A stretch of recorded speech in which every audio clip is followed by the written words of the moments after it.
మరి అప్పుడు చెప్పాలి కదా, వారసత్వ రాజకీయాలు వద్దులే, జనసేన నుంచి 21 మంది ఎమ్మెల్యేలు కష్టపడి పనిచేశారు కదా.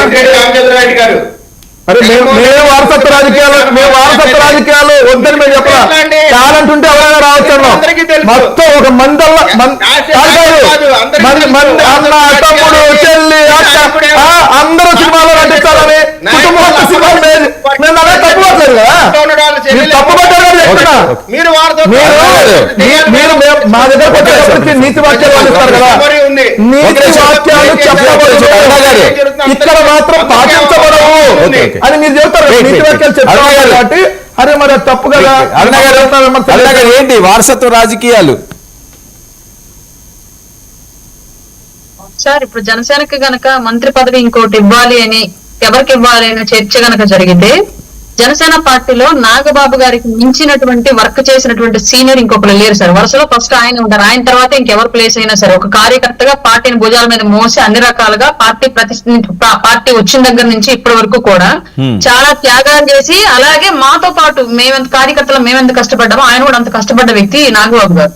అట్లాంటి వ్యక్తికి కేవలం పవన్ కళ్యాణ్ గారి సోదరుడు అవ్వటమే గనక ఆయన చేసుకున్న దురదృష్టం అయితే దాన్ని మేము చూస్తూ ఊరుకోం. 100% ఆ మంత్రి పదవికి 100% మా పార్టీ నుంచి ఫస్ట్ ఎలిజిబుల్ క్యాండిడేట్ నాగబాబు గారే, ఆయనకే చందాలది.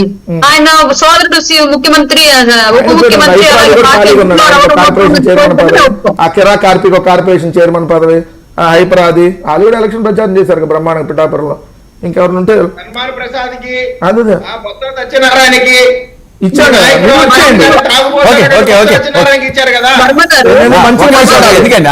మంచిగా మాట్లాడాలి.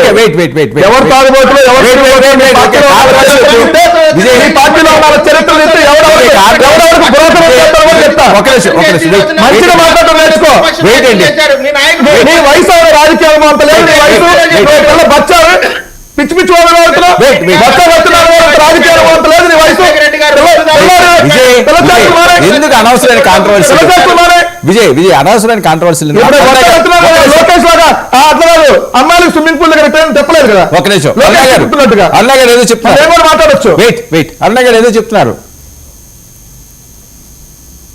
పార్టీలో మాట్లాడే వాళ్ళకి కార్పొరేషన్ చైర్మన్ అదని చెప్పేసి అట్లాంటిది కనుక వెటకారంగా మాట్లాడుకోవాల్సి కనుక వస్తే, కాళ్ళకు కట్లు కట్టిన వాళ్ళకు కూడా టికెట్లు ఇచ్చి డబ్బులు తెచ్చి మరి గెలిపించినటువంటి చరిత్ర వైసీపీ పార్టీకి ఉంది సార్. అట్లా ఎట్లాంటి వాళ్ళకి పార్టీకి పదవులు ఇచ్చారన్నది మనం ఒకసారి వెరిఫై చేసుకుంటే మొత్తం అంతా ఆయన లీగల్ సపోర్ట్ టీమ్ కి, అలాగే ఆయన ఫైనాన్షియల్ సపోర్ట్ టీమ్ కి రాష్ట్రంలో ఉన్నటువంటి సలహాదారులుగా, వివిధ శాఖల్లో కార్పొరేషన్ చైర్మన్ గా అన్ని రకాలుగా అంటగట్టుకున్నటువంటి వ్యక్తి జగన్మోహన్ రెడ్డి. వీళ్ళకి సరే మీరు అన్నట్టుగా వారసత్వ రాజకీయాలు గతంలో మేము అపోజ్ చేశాము, ఇవాళ ఇచ్చారు అని మీరు క్వశ్చన్ చేయగలిగితే ఆ క్వశ్చన్ వరకు అంతవరకు ఆగండి. దానికి మేము ఆన్సర్ చెప్పాము. ఆయన మా పార్టీలో పని చేయకుండా ఏమి పదవి రాలేదు నాగబాబు గారికి, మాకు ఎక్కువ పని ఆయన చేశారు. క్వశ్చన్ చేయాలి ఫస్ట్ మీ పార్టీలో జరిగినటువంటి ఎక్స్ప్లెనేషన్ ఉంటుంది. ఇది బాగా నేర్చుకుని వచ్చారు. పెద్దానికి ఎక్స్ప్లెనేషన్ ఉంటుంది. అప్పుడేమో అట్లా అప్పుడు మోడీ ఎందుకు ఇచ్చాడు, అప్పుడు చంద్రబాబు నాయుడు ఎందుకు పెట్టాడంటే ఇదండి రీజను, ఇప్పుడు ఎందుకు చంద్రబాబు నాయుడుతో అంట అంటే ఇదండి రీజను. ఎవరైనా చెప్తాడు రీజన్. సంవత్సరానికి ఒక సిద్ధాంతం మారుతుంది మంది. ఓ రోజు చెబివారు వస్తాడు, ఇంకో రోజు ఏమో లోకేష్ వస్తాడు. మీ సిద్ధాంతాల అర్ధరాత్రి ఏం ట్వీట్లు పెడతాడో ఆయన పొద్దున్న ఆయన పార్టీ కోసం చాలా కష్టపడి. మంత్రి పదవులు అంటే ఏందో చిన్నపిల్లలు ఆడుకున్న ఆటలాగా ఉంది నాగబాబు మంత్రి పదవి అంటే. ఎంతకంటే దరిద్రం ఇంక రాష్ట్రపతి ఉందా? రాత్రిపూట పర్సనల్ విషయం మళ్ళీ వీళ్ళందరూ చెబుతారు ఆయన బాగా కష్టపడ్డాడు. అంబటి గారికి గుడివాడ అమర్నాథ్ కి 30 ఏళ్ళ నుంచి రాజకీయాల్లో ఉండి ప్రజా సేవ చేశారు.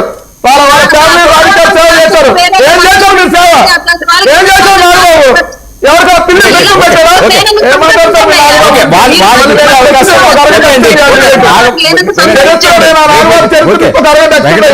వెంకటరెడ్డి గారు ఒక నిమిషం. నాగబాబు గారు జనసేన పార్టీకి పవన్ కళ్యాణ్ గారికి అవనియండి పార్టీ పరంగా ఆయన నెంబర్ 2, ఆయన వెన్నెముకగా ఉన్నారు. సరే వాళ్ళకి ఇస్తున్నారు, ఏమైంది ఇప్పుడు మీకేంటి బాధ? గెలిచారండి, ప్రజలను గెలిపించుకున్నారు. ప్రజలను గెలిపించుకున్నారు, వాళ్ళు నచ్చిన వాళ్ళకి ఇచ్చుకుంటారు.